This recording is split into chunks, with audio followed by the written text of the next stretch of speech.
Well, Michael Jordan is taking NASCAR to court. What the hell? Hey, what's up, everyone? My name is Jett. Welcome back to an episode of Inside the Lines. What just occurred this morning could quite possibly be a very pivotal moment in NASCAR history. Earlier today, a bombshell news drop, easily in my eyes, the biggest news story of the year and maybe in years, that 2011 Racing and Front Row Motorsports have joined together to file a lawsuit suing NASCAR. Now, what they're suing them for is an antitrust lawsuit based on the 2025 charter deal. Remember back in Atlanta a couple of weeks ago where all but two teams signed a charter agreement. Those teams end up being 2011 Racing and Front Row Motorsports. A lot of us were wondering what would happen with that, with two of them not signing and the fact that the charter agreement ends at the end of this year. How would those two teams approach this proposed new charter deal? And they decided, well, we're going to take your asses to court. Now, they both shared a joint statement together by saying, quote, "We share a passion for racing, the thrill of competition and winning off the racetrack. We share a belief that change is necessary for the sport we love. Together, we brought this antitrust case so that racing can thrive and become a more competitive and fair sport in ways that will benefit teams, drivers, sponsors, and most importantly, fans." Michael Jordan himself said in a statement, quote, "Everyone knows that I have always been a fierce competitor and that the will to win is what drives me and the entire 2311 team each and every week out on the track. I love the sport of racing and the passion of our fans, but the way NASCAR is run today is unfair to teams, drivers, sponsors, and fans." Now, this video is going to be a bit longer because we're going to go over the full 46-page lawsuit that 2311 and Front Row have filed against NASCAR, and the representative is Jeffrey Kessler, I should say. Now, if you don't know him, well, he was very instrumental in basically helping the NCAA athletes get paid. That was something that didn't happen before he came along and helped drive that lawsuit into effect. And by paid, I mean paid through, likeness deals and things like that. He was also instrumental in the creation of the NFL free agency and helping the U.S. women's national soccer team get equal pay to the men's national soccer team. So to have 2311 and Front Row use him as a way to help bring this lawsuit up to light is very, very key. And this is a big moment. I mean, you're having people that don't watch NASCAR, don't care about NASCAR, all of a sudden talking about this. And it has put NASCAR in a very uncomfortable position where they're kind of being forced into the limelight for a situation that they did not want to be public. Kessler said that to The Athletic that usually by the application of antitrust lawsuits, sometimes some other major transformative event occurs. And he said that, quote, "It's NASCAR's moment now to go through a major change." So we're going to go over the entire 46-page document, go over the main portions of the document. I will leave a link in the description down below if you want to take a look for yourself, but we're going to go through the major key points. So, you ready? Let's get after it. Now, the introduction already is very damning from the plaintiff's point of view. They saying, quote, they start out the lawsuit saying, quote, that this is a case about the unlawful monopolization of premier stock car racing by the France family in order to enrich themselves at the expense of the premier stock car racing teams that the fans come out to see and that the sponsors and broadcasters value. The France family has realized monopoly profits through its ownership and control over NASCAR, which has exploited its economic power as the sole premier stock car racing organization in the United States. Now, this is very important because NASCAR, they made some mistakes of their own in the past, because if you are on NASCAR side, you can make the argument, well, hey, we're not the only premier stock car racing series. Look at ARCA. Well, that was until NASCAR bought ARCA in 2018, 2019 and have used it as a feeder system under NASCAR's thumb. So because of that, yes, NASCAR still is the premier and really only stock car racing series out there, unless they will try and maybe bring up the Cars Tour. Probably. Not only that, you also look at NASCAR and ISC. With them purchasing ISC, they now own majority of the NASCAR racetracks. We'll get into that later on. The lawsuit first even more damning allegations on the France family by saying, quote, that the France family has used NASCAR to acquire and maintain a monopoly position over premier stock car racing teams through, among other anti-competitive actions, acquisition of other racing circuits and racetracks, anti-competitive agreements that restrict the ability of racetracks that are suitable for premier stock car racing, monopoly rules regarding the exclusive use of specialized next-gen cars, and non-competitive restrictions that prevent premier stock car racing teams competing in the Cup Series from also participating in races outside of NASCAR circuit. So let's get into a little bit. So the specialized use of the next-gen cars. Basically, what 2311 and Front Row are saying is that is NASCAR's property. NASCAR is claiming that the next-gen cars are their property. So the teams have to go out, they have to buy all the parts, they have to buy everything and things like that, but yet they don't own it. NASCAR owns it. So 2311, Hendrick, whoever, can't take those next-gen cars and put it somewhere else or use it for somewhere else or for testing and whatnot. They can't do anything of the sort. It also states at the end of that sentence that, let's say 2311 cannot really go into other racing events that involve, let's say the IndyCar series, or they race at Kansas or Chicagoland, let's say, for example. NASCAR owns that. So they own the circuit.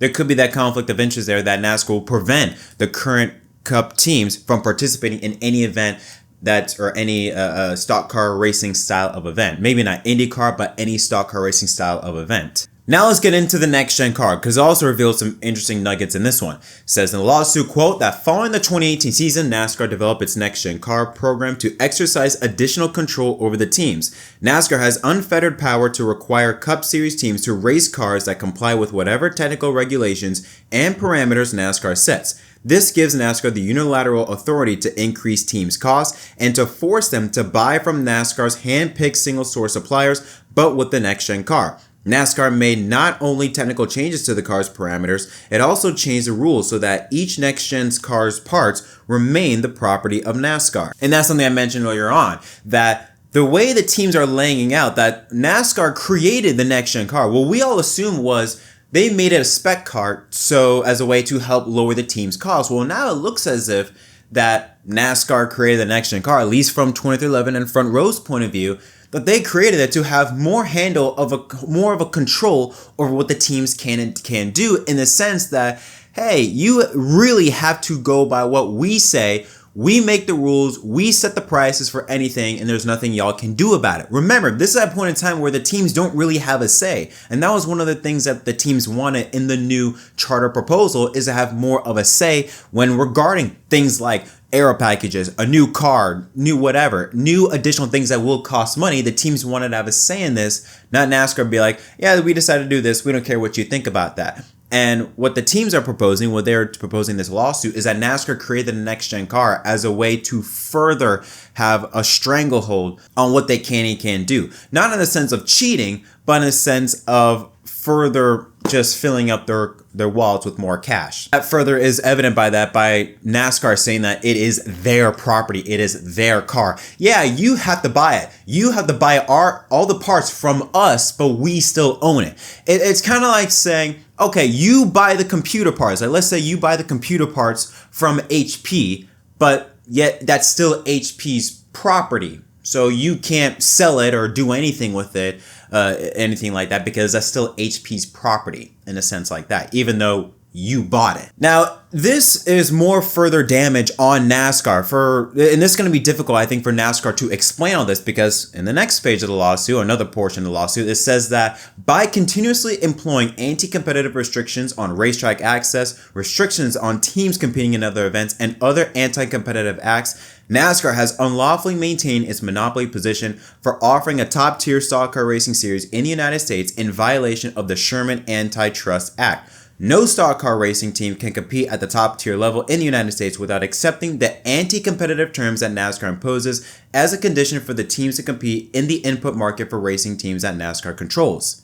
Basically, what that means is that NASCAR is further trying to make sure that they monopolize stock car racing in America, at least, that they ensure that they're really the only premier top tier stock car racing series in America. Like, they want to make sure it's kind of like with T-Mobile and Sprint when they merged together, that there was a potential issue with the monopolization, them trying to take over the market. Also, I think back in the 90s, Microsoft had the same thing. So if you want to know what the Sherman Antitrust Act is to basically ensure that there is competition in any form of marketplace that caters to the people. Basically, to sum it up. Then we're going to get into that night in Atlanta, or around the Atlanta race weekend, with NASCAR kind of forcing teams to basically go along with this charter agreement. The lawsuit states that the individual negotiations with the racing teams were completely one-sided, as NASCAR refused to budge from any of its core negotiating demands. Then, with little warning, NASCAR sent a final take-it-or-leave-it version of the 2025 charter agreement to the teams at approximately 5 p.m. on September 6, 2024, and told the teams they had 1 hour to sign the more than 100-page agreement or risk not having a charter for 2025. Really, an hour to sign to go over 100-page document that basically dictates your business for the next 7 years. To have only 1 hour to go through that is ludicrous. Now, when faced with a take it or leave it offer and no competing opportunity for premier stock car racing in the United States, most of the teams concluded that they had to sign. One team described it as signing as coerced, and another said it was under duress. A third team said that NASCAR, quote, put a gun to our heads and we had to sign. A fourth described NASCAR's tactics as that of a communist regime. None of the teams would permit their identities to be publicly revealed for fear of retribution from NASCAR. Damn, this doesn't sound like a company I want to be working with. This sounds like a freaking dictatorship. To be fear of retribution is crazy work. Now, the lawsuit kind of explains a little bit in detail on what the 2025 charter agreement says. Quote, to further protect NASCAR's monopoly power, the 2025 charter agreement expanded the scope of the non-compete provision in the 2016 agreement. While teams used to be prohibited from participating in any professional stock car racing other than NASCAR, teams with the 2025 charter agreements are now prohibited from participating in any automobile or truck racing series not sanctioned by NASCAR. So that could apply to, let's say, IndyCar or another team like that. So even if a team could figure out how to transfer its stock car racing expertise to another kind of automobile racing, it is now contractually prohibited from doing so by the terms of the 2025 charter agreement. And then the final big statement that I took from this lawsuit states that the take it or leave it offer from NASCAR included numerous one-sided monopolistic economic terms that were far less than the teams would receive in a competitive market. It did not provide a fair split of revenue so that the teams would have a chance to earn a reasonable return on their investment. It seized control over team intellectual property rights to be used for NASCAR's benefit. It did not provide permanent charters so that the teams could realize value through permanent charter appreciation. It did not give teams the ability to resist unilateral NASCAR rules that increase team costs. And it did not give the teams any meaningful role in governance of the sport. It also imposed terms that would undermine the relationship between teams and drivers. Correct me if I'm wrong, but I'm pretty sure that's like an invasion of privacy. Like, I'm pretty sure that's against the law. Like, what? What what the heck, NASCAR, what the hell? What is wrong with you? This is not North Korea or whatever. Like, this is not some type of freaking dictatorship. Like, how much control do you want? Keep in mind, they don't want to make the charters permanent, but remember, a few months back, they wanted to in on the charter agreement sense. They wanted to field their own cars. NASCAR wanted to field their own cars. Jim France, they want to field their own cars, yet at the same time want to have a stranglehold on the teams that they literally can't do anything. It's like you're forcing them into the house and literally locking the doors and putting rope around the doors to make sure that they can't leave and they are forced to abide by your rules only. To what control the IP rights, to not allowing them to do anything outside of NASCAR, to not even allowing, let's say if Trackhouse wants to get into IndyCar in America, they can't do that. Like what? What? Like how much control do you want, NASCAR? And here's the thing. It does not help NASCAR's cause. NASCAR wants to make the argument say, no, we're not trying to do any of that. Then, according to a lawsuit, it seems that NASCAR knows what they're doing is wrong. The 2025 charter agreement also includes an anti-competitive release provision that purports to require their signing team to release any legal claims it may have against NASCAR that are connected to NASCAR's determination of whether and on what criteria to enter into a charter agreement. On information and belief, NASCAR intends to argue that any team that has signed to the 2025 agreement and agreed to this release has released its right to assert future antitrust claims against NASCAR with respect to the anti-competitive terms that NASCAR has imposed upon the teams in the 2025 charter agreement. So it sounds like NASCAR knows, according to this lawsuit, NASCAR knows that what they're doing is messed up. That they know that, hey, yeah, what we're doing is not right, but you know what? F y'all anyway. The fact that NASCAR wants teams to sign this so that, hey, you can't sue us. First off, why? Like, I'm sorry, but if you're having to sign up with the company and they say you have to sign this so you can't sue us, I'm scared of y'all. I don't think we have to I think we have to just take a step back and just to take in this information as to how messed up NASCAR is for this, with how this lawsuit is laid out. I mean, NASCAR wants every team to agree to never pursue antitrust claims, agree not to publicly disparage them in any way, give up their IP rights, have NASCAR be able to field in a team of themselves while still not making charters permanent and not giving teams at least some say on any future decisions that NASCAR makes. I'm sorry, but how in God's name is that fair? And again, here's the thing. Like I said, if you are signing something, or if you're doing something that you know it's not right, morally and or legally is not right, but then you want teams to not sign an antitrust to when they sign this agreement, they can't sue you for any antitrust claims or anything like that. That tells me one thing, that you know what you're doing is jacked up. That what you're doing is not that right. And it boggles my mind now, because I read through this whole 46-page lawsuit. It boggles my mind that only 2 didn't decide to sign this. I understand that I think it was Hendrick Motorsports or Rick Hendrick that said that they wore us out. But the way this charter agreement, this sounds like, again, like you're locked into something where you don't have the freedom to really grow. And again, I don't think NASCAR understands that this is not the 60s anymore. NASCAR needs the teams. Without the Hendrick Motorsports, without the 2311s, without the Joey Gibbs, without the Penske's, without, the drivers. If they're not there, no one's showing up to the races. That NASCAR thinks that they are literally this above all and end all, that it's our way or no way, is ludicrous. And the thing is, they've done it in the past with other racing series. They blocked NASCAR blocked IndyCar from returning to Homestead. So they have done this in the past where they have overstepped their boundaries of power to make sure that they monopolize, as they are really the only major big time motorsport in America. Now, this lawsuit also does give us some insight on 2311 Racing. We know Front Row Motorsports are having 3 charters. They bought a new charter from Stewart-Haas Racing for 2025. Well, also, 2311 has confirmed that they are in talks of processing of getting a 3rd charter. Halfway through this next statement, it says here a quote that they both currently each own 2 2016 charters that are due to expire at the end of 2024, and both have also entered into purchase agreements for a 3rd charter from another racing team whose owner has signed the 2025 charter agreements, believing that NASCAR would contend that they had released their antitrust claims if they signed the 2025 charter agreement. They refused to give in to NASCAR's pressure. So kind of like what I stated earlier, that basically, one-sided, NASCAR reigns all.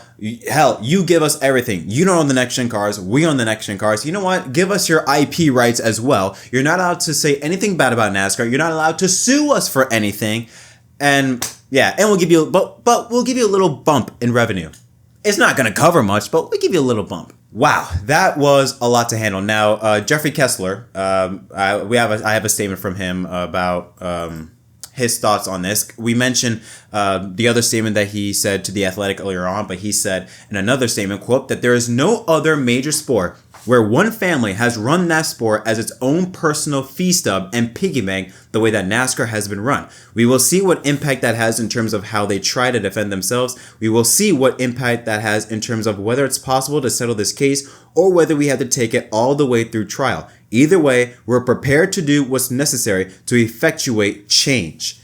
So that tells me that 2311 Front Row, they're going all in on this one. Now, it is interesting to point out that both 2311 and Front Row have said that they plan to race in 2025, regardless of how this agreement plans out.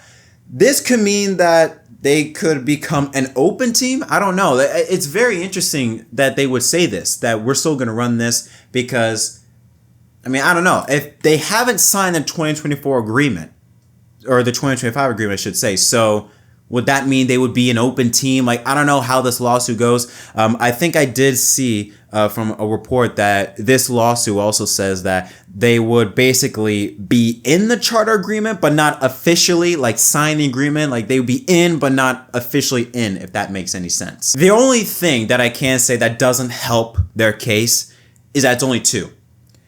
You know, Hendrick, Gibbs, Penske, all the major big teams, they've signed on. All but two signed on. 13 of the 15 charter teams have signed on to this agreement. If none of them sign on and all the teams join in on this lawsuit, then yes, I think they would have a very, very great case on their hands. But the fact that only two are in this charter agreement, and it's not the big two, it's not, you know, Gibbs and Hendrick signed on. No disrespect to 2311 and Front Row, but they're not powerhouse teams, at least not yet. For only them two to be a part of it, it doesn't help. I will say that. I don't want to say it hurts. It doesn't help their case that it's only two and not all 15 teams that are signed on into this. So yeah, it's not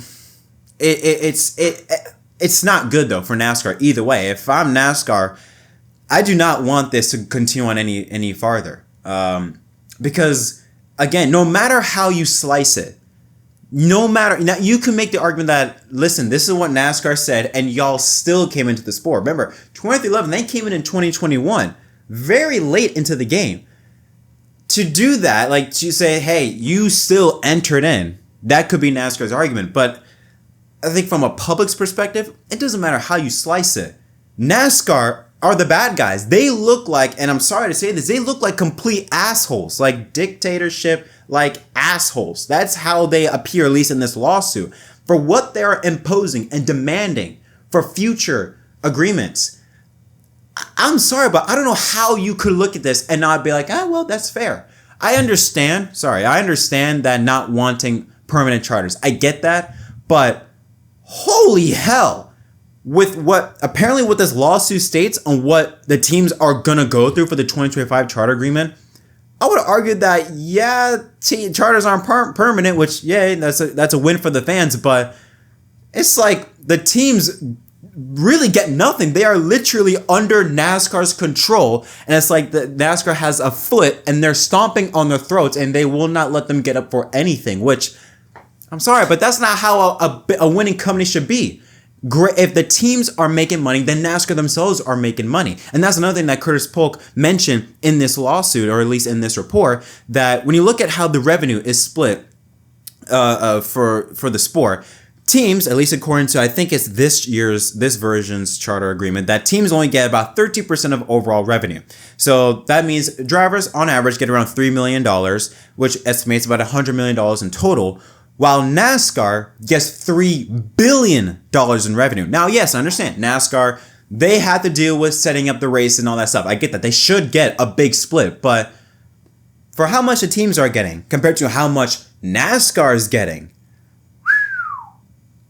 there's got to be a better way to handle this. And let's be honest, NASCAR caused this. They caused all of this. They could have easily get their head out of their asses and realize, hey, yeah, this is not the 60s anymore. We have to be real. If you want to make this sport better for the future, we have to get the teams also up and start making money themselves so that they can help propel the sport up higher. But they caused all of this. They caused this lawsuit. How it's going to transpire, I have no idea, but wow. That's all I can say is holy shit. This is not good for NASCAR. But what are your thoughts on this lawsuit?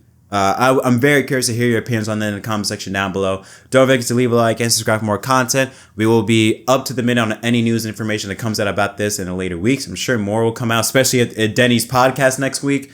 We'll see what we hear about that. But until next time, my name is Jett from MDK. Thanks for watching.